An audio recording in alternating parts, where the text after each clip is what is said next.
Saber-toothed cats waited in tall grass, patient as dusk. Hyenas circled camps, calculating weakness.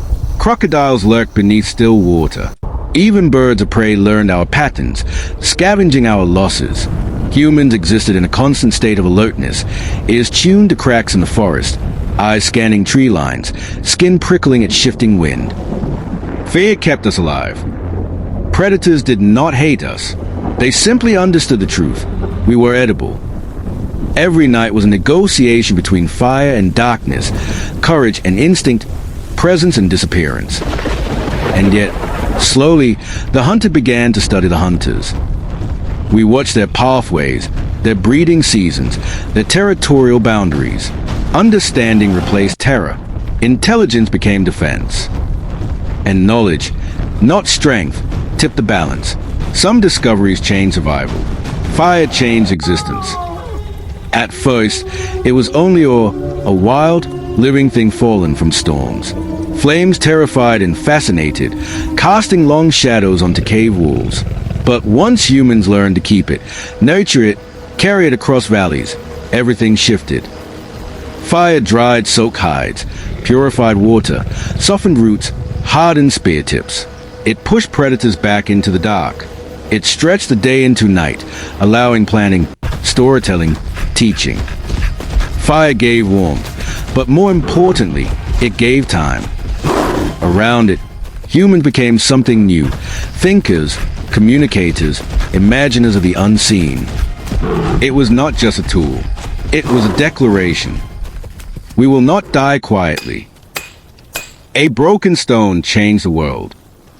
Once early humans realized rock could cut, sharpen, scrape, pierce, the environment became negotiable.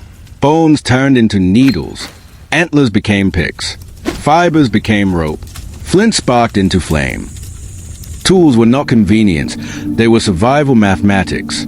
Every innovation increased the chances of tomorrow. But tools also require planning, imagining a future that did not yet exist. For the first time, humans lived not only in the present, but in possibility. And possibility is the most powerful weapon ever created. Alone, prehistoric humans stood no chance. Together, they became unstoppable. Tribes formed not from convenience, but necessity. Hunters, gatherers, fire keepers, tool makers, caregivers, scouts. Each role mattered. The elderly became libraries. Children became the promise of continuity. Mothers became protectors. Fathers became providers. Shared blood did not define a tribe. Shared struggle did. Around communal fires, unity became the shield that evolution could not forge. Humanity survived not because we were the strongest, but because we chose each other. More than once, the human story nearly ended. Ice ages tightened their grip, burying food beneath frozen silence. Volcanic winters choked sunlight. Disease swept through tribes. Predators adapted. Entire human species, Neanderthals, Denisovans, Homo erectus, vanished into time. Extinction was not a threat. It was a constant companion. And yet, one lineage refused to disappear, not through dominance, but adaptability. When the world changed, humans changed with it, migrating, learning, inventing, enduring. We are the descendants of those who refuse surrender.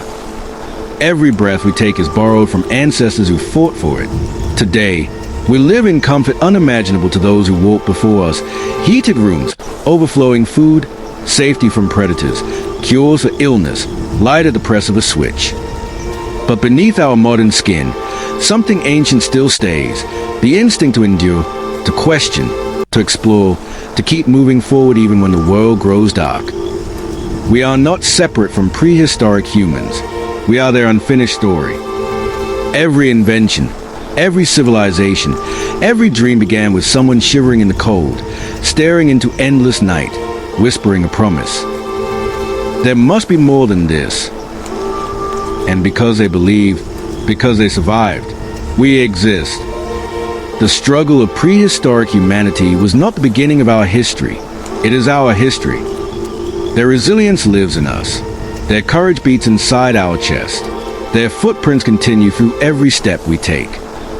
Humanity did not rise by accident. Humanity rose because it refused to die.